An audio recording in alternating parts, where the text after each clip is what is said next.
हाँ, very good afternoon everyone. Clear है सबको? हाँ, ओके। तो चलो, तो लास्ट लेक्चर में अपन ने मैग्नेटिक फील्ड इंटेंसिटी का expression due to circular current carrying conductor placed at, जैसे कि सोर्स पॉइंट लिया, फील्ड पॉइंट लिया था अपन ने 0 0 0 एंड 0 0 Z, यहाँ पे अपन ने फाइंड आउट कर लिया था। And that circular current carrying conductor in place in x y plane, that is Z equals to 0 plane, ये कर लिया था। तो अभी आगे बढ़ते हैं, अब नया कंसेप्ट देखते हैं जिसका नाम है मैग्नेटिक फ्लक्स। अब मैग्नेटिक फ्लक्स आप सब लोगों को पता है। Can anyone define what do mean by magnetic flux? First year में पढ़े हो आप लोग ये। What is magnetic flux? The imaginary line of forces which originate from North Pole and terminate towards South Pole, the bundle of or total number of magnetic line of forces is called as magnetic flux. Yes, very nice. तो लिख लेता हूँ फिर definition, जैसे कि ये north pole of permanent magnet है, बराबर है। जैसे कि मैग्नेट ही निकाल लेता हूँ एक आधा।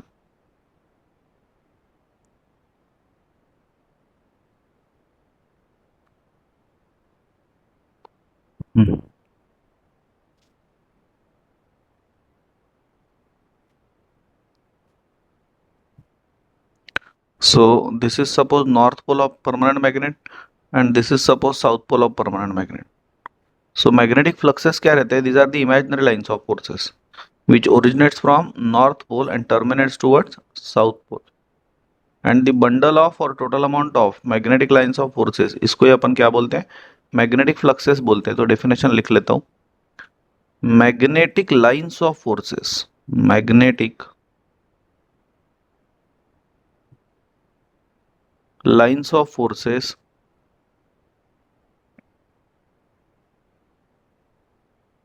are the imaginary lines, are the imaginary lines which originates from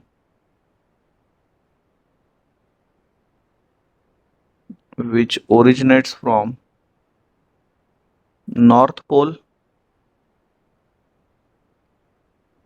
and terminates towards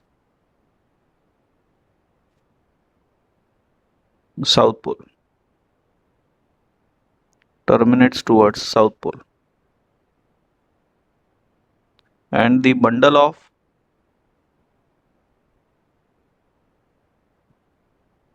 or total amount of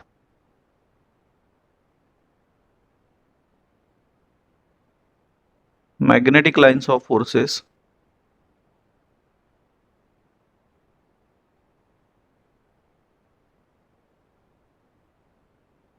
is called as magnetic flux, is called as magnetic flux, जिसको अपन डिनोट कैसे करते हैं? Denoted by anyone? Denoted by letter Phi. yes, denoted by letter phi. And what its unit? Weber. Very good. And its unit is Weber, right? Actually इसका unit maxwell है, और लेकिन ऐसा unit क्या है? वेबर है। And remember 1 weber is equals to होता है 10 raise to the power 8 maxwells. अब इसकी कुछ प्रॉपर्टीज बनती है, जैसे कि पहली प्रॉपर्टी बनती है कि they originates from north pole and terminates towards south pole. दूसरी प्रॉपर्टी बनती है they always form the close path. And तीसरी प्रॉपर्टी बनती है they never cross or intersect each other. तो अगर आपको लिखना है तो लिख सकते हो, चलो लिख ही लेते फिर। प्रॉपर्टीज, प्रॉपर्टीज में शॉर्ट में लिखता हूं थोड़ा। फर्स्ट प्रॉपर्टी ये बनती है, first property originates from north pole and terminates towards south pole.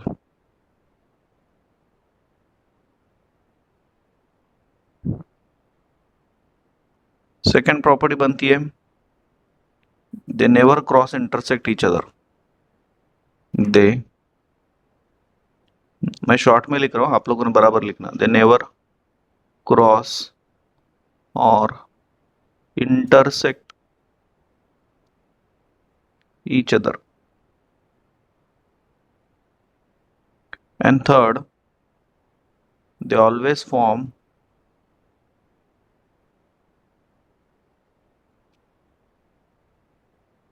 the close path। समझ गए फिर यहाँ तक? चलो, अभी ये क्लियर है आपको, कोई प्रॉब्लम नहीं, मैंने पढ़ाया हुआ आपके फर्स्ट ईयर लेवल पे और अभी भी बोल दिया मैंने, तो क्लियर है आपको ये। नेक्स्ट कॉन्सेप्ट है magnetic flux density. Can anyone tell me what do you mean by magnetic flux density? जैसा इलेक्ट्रिक फ्लक्स डेंसिटी पढ़ा था वैसे मैग्नेटिक फ्लक्स डेंसिटी, कोई बोल सकता है? What is magnetic flux density? Anyone? magnetic flux per area. हाँ, Magnetic flux flowing through per area, unit area. Very good, very good. जैसे कि अपन एखादा सरफेस कंसिडर करते हैं, ये वाला, right, this is what any surface, late it B, this surface area is what S, और इसमें से जाने वाले जो मैग्नेटिक फ्लक्सेस है वो कौन है? सपोज फाई है। So magnetic flux passing through area S is nothing but called as magnetic flux density. We can define it as magnetic flux, magnetic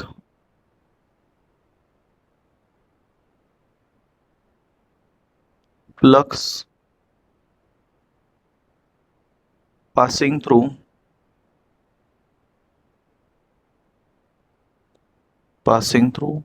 unit area is called as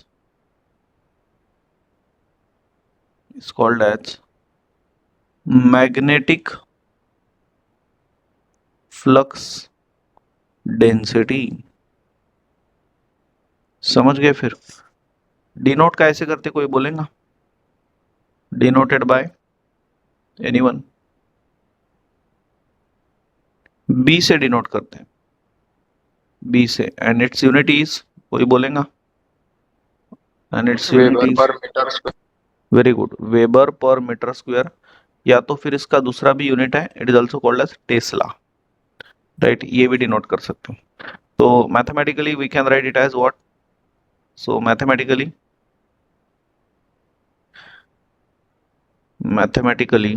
we can write P is equals to कितना, तो 5/a, ऐसा लिख सकते हैं अपन इसको। समझ गए क्या आप सभी लोग? क्लियर है सबको? यस। अब मैं क्या करता हूँ, एक आधा छोटा सा सरफेस कंसिडर करता हूँ। अभी इसको मैं नाम दे देता हूँ, लगे तो, कंसेप्ट ऑफ मैग्नेटिक फ्लक्स, ऐसा एक नया topic, concept of magnetic flux, उसके अंडर लिया तो भी चलता, लेकिन अलग ले लेते। कंसेप्ट ऑफ मैग्नेटिक फ्लक्स, इसको अपन बोलते हैं मैक्सवेल सेकंड इक्वेशन, यहां से मिलेंगे अभी आपको। मैक्सवेल का फर्स्ट इक्वेशन आपको सेकंड यूनिट में मिला था, del bar dot D bar equals to rho V था, रो वी, और चार्ज फ्री रीजन होगा तो अपन रो वी जीरो लेते हैं, है ना, तो उसको अपन लिखते थे del bar dot D bar equals to zero, जो कि गॉस लॉ था। Now Maxwell's second equation, Maxwell second equation क्या है समझ लो।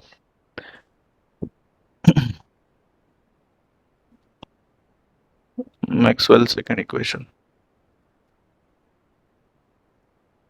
हाँ, मैं कंसिडर करता हूं, consider the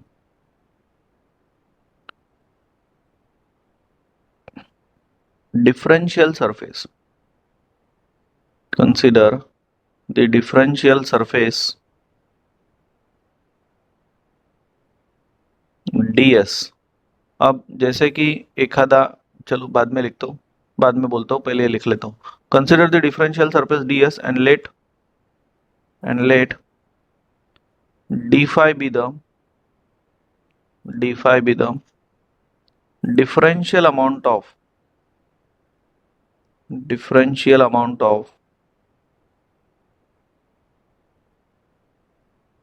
magnetic flux passing through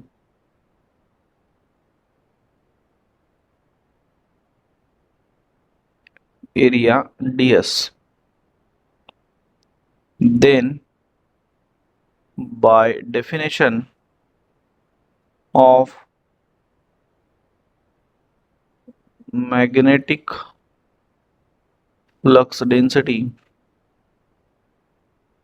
तो मैं लिख सकता हूँ कि इसको B is equals to d phi by D S, है ना, ऐसा लिख सकते हैं। मैंने अभी अभी क्या बोला, कोई भी एक आधा सरफेस है, late it B this is what any surface you have, right. अगर इसमें से जाने वाले फ्लक्सेस फाई होंगे तो मैं अभी छोटा सा ही सरफेस कंसिडर करता हूँ, लेट इट बी इतना ले लिया। So this is nothing but D S surface, actually ये लेंथ नहीं है, एक सरफेस ले लिया, छोटा सा पार्ट ले लिया। तो इसमें से जाने वाले जो मैग्नेटिक फ्लक्सेस रहेंगे वो भी कम रहेंगे ना, तो वो डी फाई रहेंगे। पूरे इसमें से जाने वाले कौन है, फाई है, बराबर है। तो डिफरेंशियल छोटा सा एक सरफेस लिया, उसमें से जाने वाले अगर मैग्नेटिक फ्लक्सेस जो है, उसमें से जाने वाले मैग्नेटिक फ्लक्सेस अगर डी फाई है तो फिर मैग्नेटिक फ्लक्स डेंसिटी को डिफाइन कर सकते हैं अपन D phi by D S, जिसका यूनिट क्या रहता है, वेबर पर मीटर स्क्वायर या तो फिर टेस्ला। अब देखो कंसेप्ट ऑफ मैग्नेटिक फ्लक्स क्या बोलता है, मैं इसको सॉल्व करता हूँ। मैक्सवेल का सेकंड इक्वेशन यहाँ से कैसा मिलेगा, can I write d phi equals to B into D S, ऐसा लिख सकते हैं ना फिर अपन। हेलो, समझ गए क्या सब लोग, क्लियर है क्या सब लोग? हाँ यस, लगे तो इसको ऐसा भी लिख सकते हो आप लोग, ये पहले लिख लो b into D S equals to d phi, ऐसा भी आप लिख सकते हो।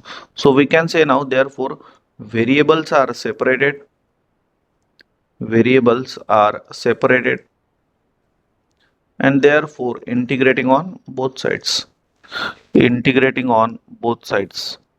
तो इंटीग्रेशन करेंगे तो ये आएगा integral b into D S, तो इसको बाहर दे दो वेक्टर में, into integral what d phi. समझ गए क्या यहाँ तक, क्लियर है? ये और दी क्लोज सरफेस रहेगा एस। अभी ये यहाँ पे जो डी फाई आपको दिखाई दे रहा है, राइट, तो जो मैग्नेटिक फ्लक्सेस लाइंस है या मैग्नेटिक लाइंस ऑफ फोर्सेस या मैग्नेटिक फ्लक्सेस हैं, वो मैंने अभी अभी ऊपर आप लोगों को बोला, वो कैसे रहते हैं, always follow the close path ना, दे क्लोज इन नेचर रहते हैं। क्लोज इन नेचर रहेंगे तो सारे फ्लक्सेस जो है नेट फ्लक्स जिसको अपन बोलेंगे ऑफ द क्लोज सरफेस, वो डेफिनेटली कितना हो जाएगा, जीरो हो जाएगा। इसका आंसर डी फाई का आंसर फाई आता है, बट थ्रू आउट कंप्लीट एक रीजन के लिए ले रहे हैं, तो इसका अपन क्या लेंगे, जीरो, बिकॉज यहाँ पे मैं लिखता हूँ कि magnetic fluxes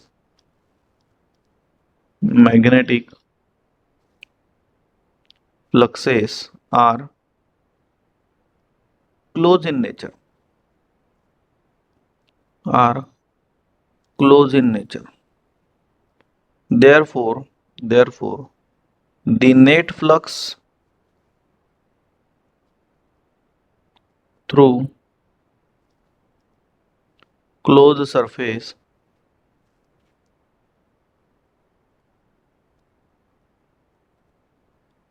is always zero। समझ गए क्या? So this is the one of the reason. So therefore now we are getting integral over the closed surface as b bar dot ds bar is equals to, मिल गया अपने को कौन, zero. Hope यहाँ तक clear हो गया। अब क्या करते हैं अपन, इधर आपको सरफेस इंटीग्रेशन दिखाई दे रहा है, so I am applying divergence theorem, applying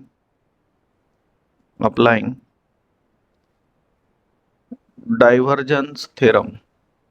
और अगर डाइवर्जेंस थ्योरम अप्लाई किया तो what is divergence theorem, surface integration of normal component of any vector point function taken on a close surface is equals to क्या रहता है, volume integration of divergence of यानी del bar dot of B bar into DV, divergence of that vector point function. ये समझा क्या सब लोग?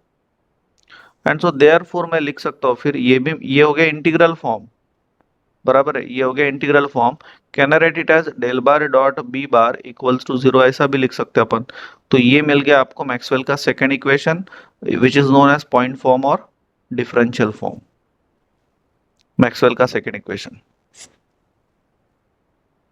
इसको लिखते हैं अपन differential form,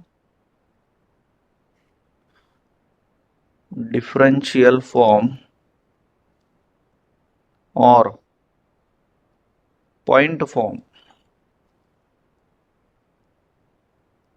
of Maxwell's second equation।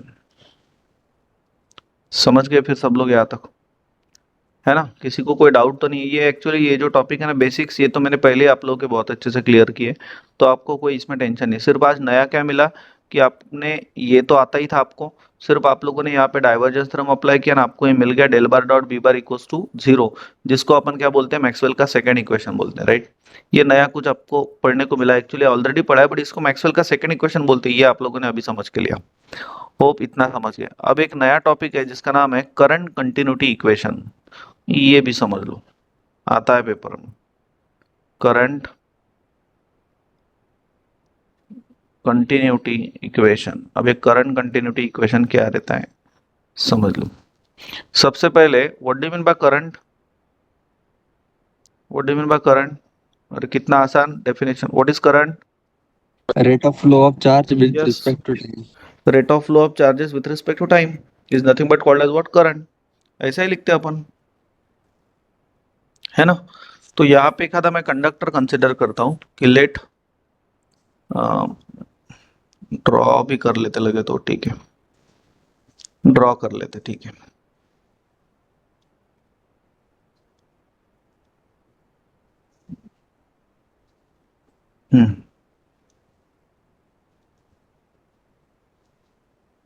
ये एक करंट कैरिंग कंडक्टर, और इसमें से जो जाने वाला जो करंट है वो है कौन? Let it be I. और एक कंडक्टर का जो सरफेस है वो एस है और इसका वॉल्यूम है suppose V, right? So consider a current carrying conductor, current carrying conductor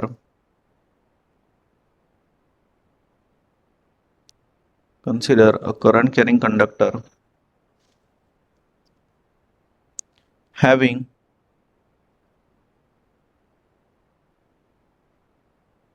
surface S, volume V, and let I be the current flowing through, I be the current flowing through conductor। बोलो, इतना concentration आपको समझ गया? और current की definition भी आपको पता है। So we have by definition of current,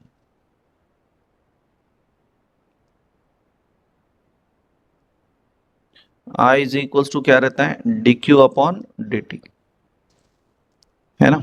जिसका यूनिट रहता है कौन? एम्पियर। तो ये तो आपको पता ही है, लेकिन अपन यहाँ पे फर्दर डेरिवेशन के लिए जो करंट है ना वो बैक करंट लेते हैं, तो इसको अपन डायरेक्शन अपोजिट कर लेते हैं, इसको माइनस देना पड़ेगा, फिर इसको इक्वेशन नंबर 1 दे देते हैं। ये यूज करना पड़ेगा आपको फर्दर कैलकुलेशन में, so that's why I am taking. चलो अब मुझे बोलो इसका डेरिवेशन बराबर देखना। सबसे पहले अपन ने डेरिवेशन करते टाइम पे करंट लिखा, करंट का फॉर्मूला कितना? Minus D Q by D T, ये वाला यूज करें। अब आगे देखो क्या करना है, तो ये स्क्रीनशॉट ले लेना इधर का, अभी ध्यान देना, पूरा कंप्लीट होने के बाद ले लेना। अभी ध्यान दो, सबसे पहले क्या करना है। Now we have by volume charge density, by volume charge density, what is volume charge density? क्या रहता है? रो वी रहता है ना, जिसको अपन क्या लिखते हैं? D Q upon D T, ऐसा लिखते हैं। सॉरी, वॉल्यूम चार्ज डेंसिटी तो D Q upon D V रहेगा, sorry, D Q upon what? D we.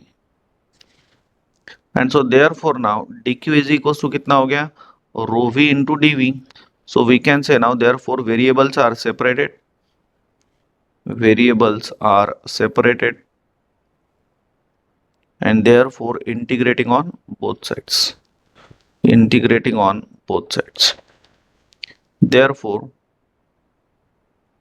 integration of dq equals to integration of rho v into dv।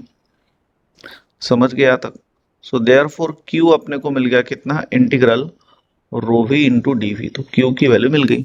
अब ये जो Q की value है, तो अभी सेकंड स्टेप क्या है, रो वी लिखा अपन ने, जो है d Q upon D V, इसको सॉल्व किया और यहाँ से आपको क्यू मिल गया। अभी क्या करेंगे, क्यू की वैल्यू ये करंट की इक्वेशन में जाके पुट करेंगे। So therefore equation number 1 implies I is equals to minus d of Q कितना है, integral over the volume V rho V into D V. Hope समझ गए।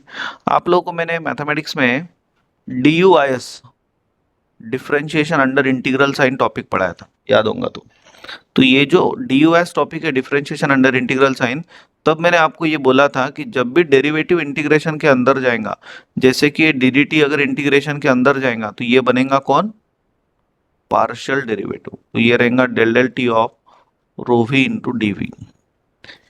होप यहां तक आपको समझ में आ गया, किसी को कोई डाउट नहीं, क्लियर है सब लोग यहां तक। इसको अपन इक्वेशन नंबर सेकंड दे देते हैं। अब वापस यहाँ पे एक नया कंसेप्ट लग रहा है, एक करंट डेंसिटी कंसेप्ट लग रहा है। यहाँ पे करंट डेंसिटी को अपन जे से डिनोट करते हैं, राइट। और करंट डेंसिटी का जो डेफिनेशन रहता है वो रहता है amount of current per unit surface, तो D I by D S ऐसा लिखते हो आप लोग करंट डेफिनेशन, करंट डेंसिटी। कहीं तो भी मैं नोट करके आपको दे दूंगा कि करंट डेंसिटी की डेफिनेशन, इधर कहीं तो भी लिख लेते हैं अपन।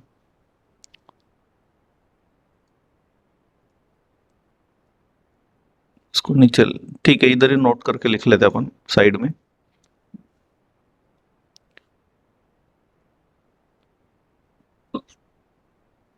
करंट डेंसिटी क्या रहता है,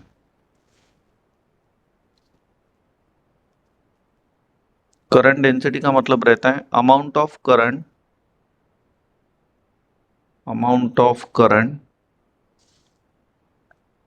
पर unit surface, amount of current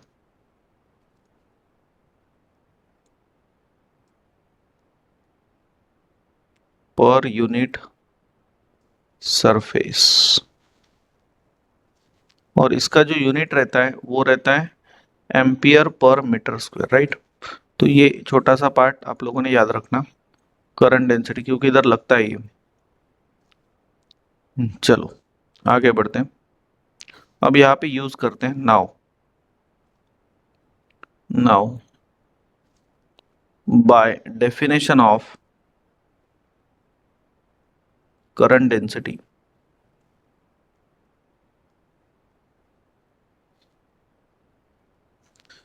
J is equals to, we can write di upon ds. So therefore I can write di is equals to what, J into ds. So therefore variables are separated,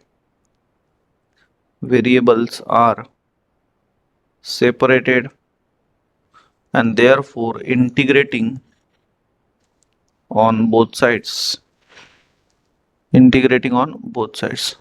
so therefore integration of D I equals to integration of J into D S. अब इसको vector में लिखना है तो J bar D S bar. So therefore I is equals to मिल गया अपने को कितना, integral over the surface S, close surface, you can write J bar dot of D S bar. इसको देते इक्वेशन नंबर थर्ड। अभी जरा equation number second देखो, इक्वेशन नंबर सेकंड देख रहे हो आप लोग, इक्वेशन नंबर सेकंड का left hand side is I, and equation number जो थर्ड निकला वो भी कौन है, आई है। So from equation number 2 and 3 अगर LHS सेम है तो अपन RHS भी सेम लिख सकते हैं ना, है ना। तो I am writing here from equation number 2 and 3, दोनों का LHS अगर सेम है तो can I write, so therefore integral over the surface S, can I write J bar dot D S bar is equals to कितना, integral over the volume V और rho V into, sorry हाँ rho V into D V, नहीं वो del del T of rho V into D V, del del T of rho V into D V, del del T of rho V into D V, minus sign रह गया, ये minus sign. बोलो समझे क्या, दोनों को equate किया, देखिए ना, समझ गए क्या सब लोग, समझ गए ना। चलो अब ये दोनों इक्वेशन को इक्वल दिखाने का है तो क्या करना पड़ेगा, दोनों इक्वेशन को इक्वल लाना है, इधर सरफेस इंटीग्रेशन है उधर वॉल्यूम इंटीग्रेशन है, ऐसा नहीं चाहिए, दोनों भी वॉल्यूम चाहिए नहीं तो दोनों सरफेस चाहिए, क्या करूं, डाइवर्जेंस। Very good. तो अभी ये लिंक बैठ रही ना आपको, so by applying divergence theorem, applying divergence theorem, now try to tell me divergence theorem, applying divergence theorem, बोलिए यहाँ पे डाइवर्जेंस थ्योरम कैसा लगेगा, तो जो लेफ्ट हैंड साइड है सरफेस उसको वॉल्यूम में कन्वर्ट करो तो कैसा रहेगा, integral over the volume V, क्या लिखो अंदर, anyone, del into J del bar, bar dot of J J bar bar into कौन, D S, D S bar sorry d V, sorry into what, d V is equals to minus integral del del T of rho V into d V, और ये तो volume integration है, अब दोनों भी same हो गए, बराबर है, and so therefore on comparing both sides, therefore on comparing both sides, दोनों साइड में अगर कंपेयर किया तो कहना right therefore del bar dot of J bar equals to कितना हो गया फिर, minus del del T of rho V, तो ये मिल गया आप लोगों को करंट कंटिन्यूटी इक्वेशन, जो कि आगे भी काम में आ सकता है और इसके ऊपर न्यूमेरिकल्स भी सॉल्व करना है आपको, required current continuity equation, that's it, हो गया। तो मैं इसका फ्लो ग्राफ देता हूँ, इतना अगर एग्जाम तक याद नहीं रहता आपको तो आपने क्या किया है, सबसे पहले आई लिखा, आई यानी minus D Q by D T, बाद में रो भी लिखा वॉल्यूम चार्ज डेंसिटी, बराबर है, वहां से आपको क्यू मिल गया, बाद में क्यू मिल गया तो ये जाके आप लोगों ने इसके अंदर सब्सटीट्यूट किया आई में, तो वो जो मिल गया उसको इक्वेशन नंबर फिर अपन ने 2 दे दिया, 1 2 जो भी है, फिर आप लोगों ने जे बार लिखा, जे इज इक्वल टू क्या रहता है, D I upon D S, और यहाँ से क्या किया आप लोगों ने आई की वैल्यू निकाल लिया, इसको इक्वेशन नंबर 3 दिया, और दोनों इक्वेशन को इक्वेट किया, आपको करंट कंटिन्यूटी इक्वेशन मिल गया, समझे क्या, क्लियर है सब लोग, सो इन दिस वे समझ गए आप लोग फिर करंट कंटिन्यूटी इक्वेशन। अब इसमें सिर्फ एक ही पार्ट बचा हुआ है थ्योरी वाला, तो वो अभी अपन ले ही लेते, वो है एम्पियर सर्किटल लॉ, तो अभी कंप्लीट कर ही लेते उसको अपन, तो जो नेक्स्ट लॉ है वो है amperes circuital law. Next lesson में आप लोग मॉडिफाइड एम्पियर सर्किटल लॉ पढ़ोगे, एम्पियर सर्किटल लॉ, अभी ये क्या चीज है समझ लो, एम्पियर सर्किटल लॉ क्या है, वही कार्यक्रम, मैं यहाँ पे एक करंट कैरिंग कंडक्टर कंसिडर करता हूँ,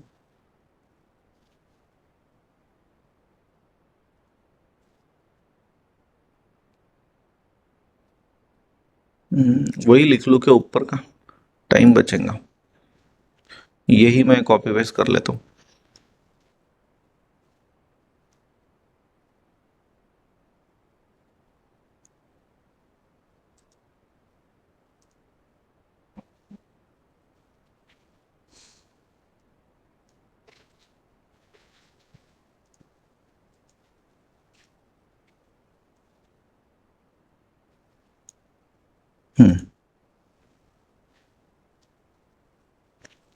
अब एम्पियर सर्किटल लॉ बोलता क्या है, आप लोगों ने जैसा स्टोक्स थ्योरम डाइवर्जेंस थ्योरम बनाया था ना वैसे ही है, तो मैं यहाँ पे लगे तो स्टेटमेंट, इसका स्टेटमेंट क्या है, एम्पियर सर्किटल लॉ का जो स्टेटमेंट है उसके लिए मैं पहले मैथमेटिकली उसको लिखता हूँ, बाद में उसको आपको बोलने में दिक्कत नहीं जाएंगी, तो बोलिए mathematically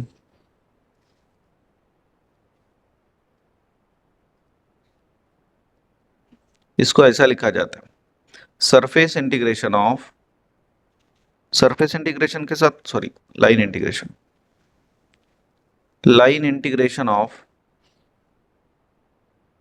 line integration of tangential component of magnetic field intensity taken on a closed curve is equals to total current enclosed inside that closed path, that's it, या flowing through the closed path, समझे क्या, what do you mean by ampere circuital law, line integration of tangential component of magnetic field intensity taken on a closed path या closed curve is equals to total amount of current enclosed along the closed path, enclosed inside the closed path. समझे क्या?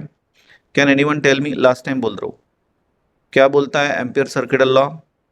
Line integration of tangential component of magnetic field intensity taken on a closed path is equals to total current enclosed inside that closed path. समझ गए क्या? या flowing through the closed path. कोई बोल सकता है what is ampere circuital law? Anyone?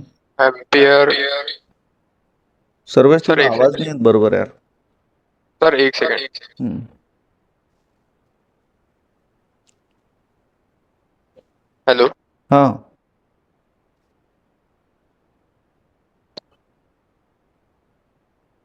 Hello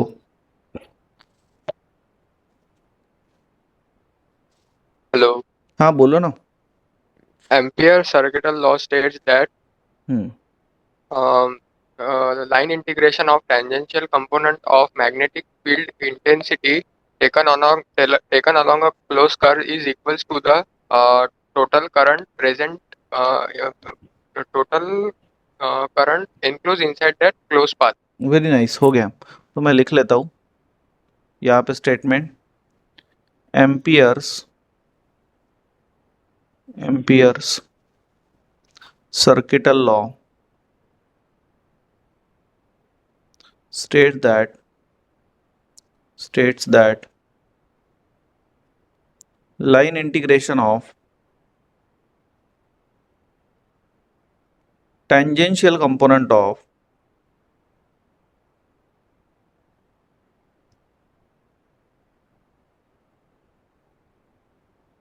magnetic field intensity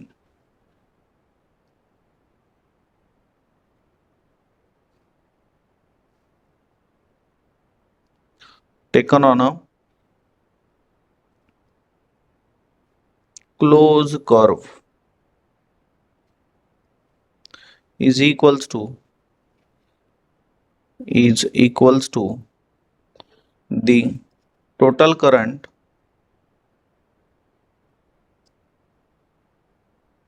enclosed inside the closed path. समझ गए? फिर तो मैथमेटिकली उसको अपन ऐसा भी लिख सकते हैं. तो बिफोर दैट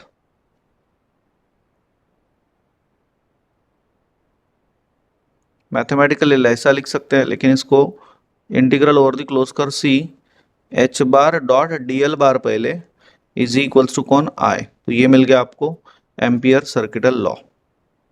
समझ गए क्या? क्लियर है सब लोग? इसको लगे तो अपन इक्वेशन नंबर 1 दे देते. अभी ध्यान से सुनना, अभी अपने पास करंट डेंसिटी की भी डेफिनेशन है ना. सो बाय डेफिनेशन ऑफ, इसको आगे बढ़ाते हैं, by definition of current density. What is the definition? अभी अभी तो पढ़ा है. By definition of current density J bar equals to क्या लिखते हैं आप लोग? J bar equals to D I upon D S bar, Yes. है ना. तो therefore D I equals to कितना हो गया? J into D S. And therefore we can say now variables are separated